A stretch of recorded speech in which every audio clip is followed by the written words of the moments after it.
Ladies and gentlemen, welcome back to the True Life Podcast. I hope your day is going beautiful. Hope the birds are singing. Hope the wind is at your back.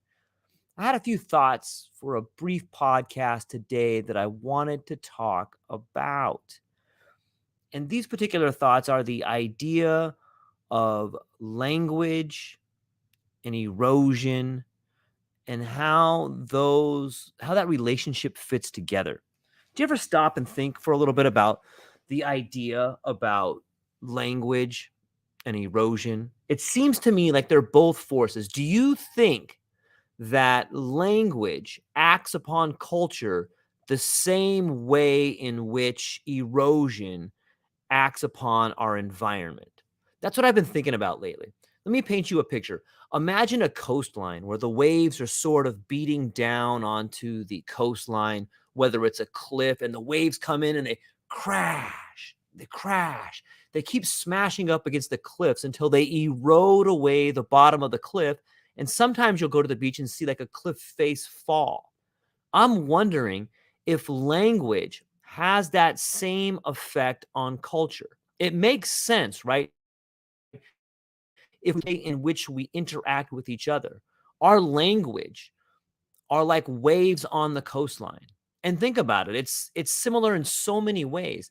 Language has a vibration. Like if you have a positive, if you're saying something positive, it has a positive vibration. If you say something negative, it has a negative vibration.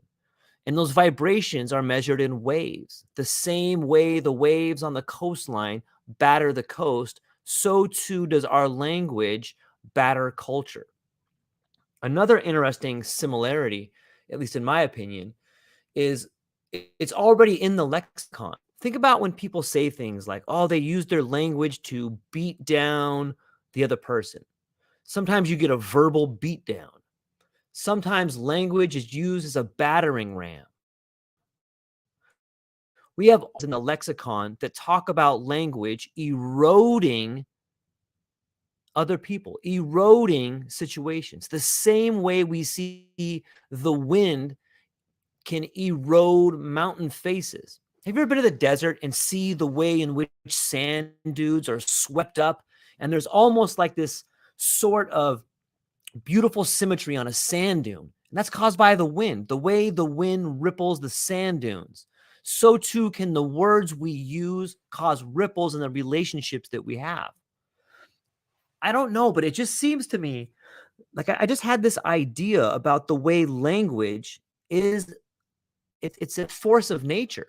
The same way waves are, the same way that wind is, the same way that water cuts deep canyons in a long flowing stream over generations. So too can the kind words of a friend cause deep grooves in a relationship, or the negative words of a long abusive parent can have long-term repercussions on a child. I think language is a form of erosion. What do you guys think? Is that too far out there? And if you think about language as erosion, how does that change the way you see landscapes? And how does that change the way you see yourself in your relationships? Does it make you think that maybe you can be the wind beneath someone's wings? I know it's kind of cheesy, but like you can be the wind. Your language that you choose to use can have an effect like that. At least I think it does. Now let's jump into another sort of idea about modern day communication. The words, the way we communicate today. If we can accept that language is a form of an erosion, we can accept that communication is also that. What effect does today's communication have on the subject object relationship? Fun to think about, right? Well, in prior to the internet, prior to social media, if you and I were talking and I was talking about you, you would be the subject of our conversation. But in today's world of social media, I think it muddies the waters a little bit. When you are in a group discussion, excuse me, on the internet, does that change the subject object relationship? Does that change the way you see other people? Does that make someone more of an object than a subject? I think it may. I think it may. I think it also has, I think social media today also has a different experience feel to it, right? Doesn't that kind of seem like there may be a different type of experience in that type of communication than in human to human communication? I know that human to human communications happen on the internet, but it just seems that when you're on a Zoom meeting, even when you're on a podcast, or even when you're talking to someone via social media, via text or chat, or even maybe this new chat GPT, I think it's a different experience. And the structure of that experience creates different outcomes in conversations. I think that's something that people aren't talking about when it comes to the world of chat GPT, or when it comes to the world of online communication. The experience is different. And if the experience is different, the outcome or the long-term ramifications of that communication are going to be different. I think it's Mircea Eliade who spoke about the felt presence of the other. And I think it matters. I think it matters whether your communication is one-on-one in a personal relationship with someone face to face versus being online and talking to another group of people or another person. But I think it especially matters when you're chatting with a chatbot. I think people can feel that communication is empty. And I think it lends credence to the idea that this whole hubbub about AI changing things on a personal level is kind of bullshit. You're talking to something that is an inanimate object. You're talking to something that doesn't think, that doesn't have sentient. And so I want to put that out there.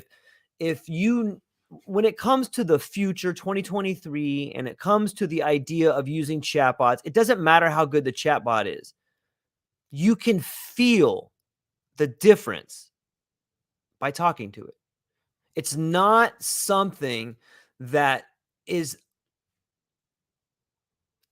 it's not something that is conscious, and you can feel it. You don't need to know, you can feel it. Let me give you an example. Every one of us have got a call from a telemarketer. And you pick up the phone and then there's nothing there, but then as soon as you say something, the computer launches into its little spiel. Like it's a computer and you just hang right up. You just hang right up, right? So thank you, Carissa Cadell, chiming in, language of the heart. Like, she gets it.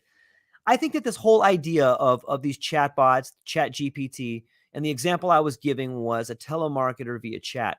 Like, it's not real. And I know this is the idea of the Turing test. I know this is the idea that you can't, it's, you're never going to believe anything that's a computer. And I do not think the technology gets that much better. I think you can still tell. Now you can ask the chatbot, you can ask the particular telemarketer a very narrow set of questions, and you can get a response. But when you start tweaking the questions along the lines of, if you ask the chatbot something along the lines of, why is it that my refrigerator, it tracks aliens? That chatbot will give you an answer, even though your refrigerator and aliens are completely irrational. The chatbot will still say something, and it's complete bullshit. It's worse than talking to someone who is completely out of their mind. I would rather talk to someone who's completely out of their mind than talk to the chatbot. And I think that this is kind of where tech and technology is going astray. Like, they have gotten technology to a sufficient level of normality. Does that kind of make sense? Like, it can follow like 90% of the rules. And they say to themselves, wow, look at our technology. We can follow 90% of the rules. We can make you think this is a 90% conscious being.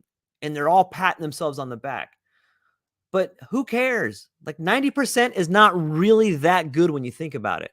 A chimpanzee and a human are 99.9% the same. So it's that 0.09% that is the miracle. So who gives a fuck if you got it to 90%? It still sucks, man. You can sit here and tell us, oh, we're going to revolutionize the world. Oh, look what we did. I say you didn't do shit. I say it sucks. And I say people can feel it. Not only can people feel it, but they kind of hate it. Like, people don't like cold calls. People don't like telemarketers. And they sure as heck do not like a computer calling them. Let's talk about why it sucks. Let's talk about why the language of AI sucks. And here's why it sucks, in my opinion. It's not set up to make society better. The whole premise behind the AI chatbots, the whole premise between the AI sentient takeover is to create profit for large corporations. There's probably some really good computer scientists that could make chatbots really good for lonely people. They could probably make them really good for people that need to talk to other ones. They could probably make it really good for therapy, but they don't. They want to make it good for telemarketers. They want to make it good so that they can get rid of their HR department. So the interest is not in making society better. It's in making corporations more money. And that's why, at least in my opinion, you're going to continue to see the failure of the big technologies, whether it's Palantir, whether it's Facebook, Meta, even Twitter. Like, if they focused on the community, if they focused on making society better, then the technology would be better for everybody. But it's unfortunate that the only drive to make technology better is to make more profits. And when you focus on that, the people can feel it. And the focus on profits is a way of, at least in my opinion, taking away from the majority of the people. Focusing on profits is a way of making more money come up here. And the only way it comes up here is by taking it from down here. I once heard a quote that said, for every dollar you make that you don't earn, someone has to earn and not make a dollar. And so if you look at it from that angle, the last 20 or 30 years of technology has been stealing from the people on the bottom and just taking it to the top. Now, I think that there could be a sort of renaissance, a sort of taking back, or a clawback, if you will. I can see the bottom half kind of clawing back some of the technology. And what I mean by that is, let me give you an example. For the last 20 years, we've been told that technology is going to replace the worker. It's going to replace the people on the assembly line. It's going to replace truck drivers. But that's not what's happening. And I can tell you, as a truck driver, the self-driving truck, I don't think it's coming. They've been saying the self-driving truck is coming for the last 10 years. And that's the thing. It's always 10 years away. Oh, the battery's too heavy. Oh, the minerals it takes to build that battery we're getting them from child labor. There's all these problems. And it seems to me that there was an epic sort of meeting in a boardroom where the board of directors, the CEOs, all these people with interesting titles were told about how much money they're going to be made. Hey, you guys are going to make billions of dollars. You guys are going to be able to be looked at as revolutionaries by revolutionizing the trucking industry. And just imagine some tech whiz kid, some 19-year-old kid walking into a boardroom and telling a group of 50 to 60 to 70-year-olds about this new technology that they're going to be on the forefront of, and it's going to make them rich and famous. And all these egomaniacs just eating it up like, yeah, this kid's on it. Yep. And we're going to be the beneficiaries. In fact, we're going to help revolutionize society. Like, that went down in so many boardrooms, in so many Fortune 500 companies, and it was all bullshit. It's funny to me, not because it's going to have huge ramifications for everybody, but because of the ego it takes to, first off, be one of these boards of directors, to be one of these CEOs, to be one of these people that had pretty much almost everything probably given to them their whole life. They went to a fancy Ivy League school. Dad got him a job at a CE as a some low-level executive at a high-octane company, and they finally find themselves in a position to make decisions. And what are they going to do? They're going to go with the easy decision because they've never had to work their way through difficult problems. They've never had to face real situations that mommy or daddy couldn't fix for them. So how do I fit that all into the world of language and erosion? Well, it's a great question, and thank you for asking. The way I fit that in there is that look at the language we are beginning to see emerge from the world of the elite, the world of Ivy League schools. We're seeing this sort of governor, this sort of cover be placed on words that you can't use. Hey, let's take these pronouns out of the lexicon. Hey, let's take this word American out of the lexicon. What they're doing is they are taking away the words that can be critical of them. And in doing so, they're taking away people's ability to think or perhaps solve the problems that are coming down the pipe. If you can't blame, if you can't ascribe meaning to the problem, then it becomes very difficult for you to solve that problem. This takes us back to Carissa's idea of language of the heart. When you know there's a problem, when you know that something is bothering you, then anybody who's ever been in any sort of therapy knows that you must address that problem using the proper language. And that proper language is definitely not blaming other people. That proper language is definitely not shrinking your vocabulary. That language is addressing what you feel. That language is addressing what you see. That language is going to be the pathway that gets you to the solution. So, if I can tie it to another author, I would use Joseph Campbell. Joseph Campbell has come up with this idea that it's not really so much of an idea as it is a sort of recipe for solving problems. And that recipe is the hero's journey. The hero's journey is something you see in the majority of great movies, great myths, and it goes something like this. You as the character, you as the worker, you as the mother, you as the father, you as the student, whatever your title is, picture yourself. Now picture yourself thinking and dreaming about something that you want to be. Maybe you want to be an astronaut. Maybe you want to be the next great Joe Rogan. Maybe you want to be a cage fighter. Maybe you want to be a librarian. I don't know. Picture whatever it is. And you think about it and you dream about it. And then all of a sudden, realization sets in and you start talking. The language comes in, the erosion language, the language of erosion sets in, and you start battering yourself with things like, you know what, I could never do that. Or the negative self-talk comes in, that negative feedback loop, which I call the erosion of soul or the language of erosion. The same way that waves batter the coastline, so too does the negative language batter our psyche, especially when we're talking to ourselves. So all of a sudden you have this dream, the negative self-talk sort of comes in and it beats upon you the same way waves beat on a coastline. And that erosion starts to happen. And you go, you know what? I can't do it. But then all of a sudden, someone or something or a message comes into your life. Maybe it's a mentor, maybe it's a movie, maybe it's a book you read, but there's an inspiration that falls upon you like a bright, warm light that gives you strength. That's sort of the call to action. Like, hey, you can do it. And you have the realization that that negative self-talk was kind of bullshit. So you see the light a little bit now, and now you start finding your way. You start making it happen. You start believing in yourself. And then what happens? All of a sudden, you bump up against an obstacle. That's like a threshold guardian. And this is the same thing that happens in the world of myth. All of a sudden, you see Frodo bump up against the orcs, right? Oh, no, he wants to get the ring and he wants to drop it into the volcano, the Eye of Mordor, but he bumps up against the orcs. And now is he going to turn back?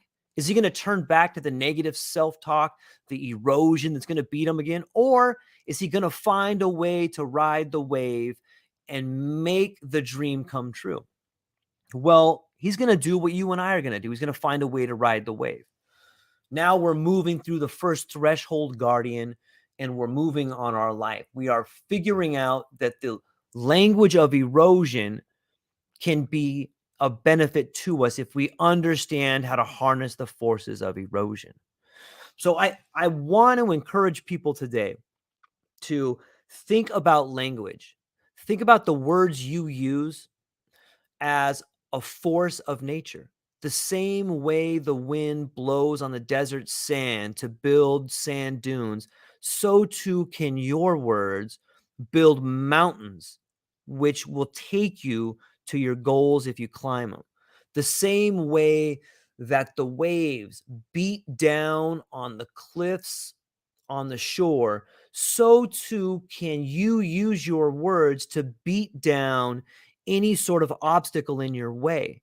And if you just think about language as a force of nature, if you think about language as erosion, I think that you can incorporate that into your life to build a better life for yourself. And it broadens the way you see yourself and the world. Like, you are a force of nature, and your language is a force of nature. And that means that you can inspire, you can hurt, you can punish, you can lift up everyone around you. And you're doing it already, so you might as well be conscious of it. So I challenge you, every one of you listening to this, every one of you watching this, I challenge you today to command your language, to be conscious of your language, and to use it as the force of nature that it is. And when you begin doing that, you'll begin to see the world around you change. You'll begin to see yourself as a force of nature. You'll begin to make sense out of the world of technology. You begin to understand the difference between speaking to you and your mom, or you and your kid, or you and your sister, or you and your friend together with each other when you're next to each other versus being online. And once you can begin to see the differences there, it opens up a whole new world of communication. And I think that, I often say that readers are leaders, but I think that another way to say something like that is that a great communicator is probably the most effective leader. And the way you become a great communicator is by reading, practicing, and understanding the nuances in different forms of communication. So that's what I got for today. I hope you guys enjoyed it. I love learning. I love talking to people. And I myself am, everything that I'm telling you are things that I'm trying to incorporate in my life. And by me coming on here and kind of stream of consciousness, getting it out to the people, I feel that it helps me learn that. So I enjoy teaching, I enjoy learning, and I enjoy talking to every one of you. I hope you guys have a tremendous day. I hope you really begin to think about language, erosion, and culture as something that fit together. And I think it'll change your life. It's something that I just came up with a while back. I've been practicing it and I really enjoy it. So can language act as erosion? Can language be a force of nature? And I think the answer is yes. That's what we got for today, ladies and gentlemen. For your time. Aloha.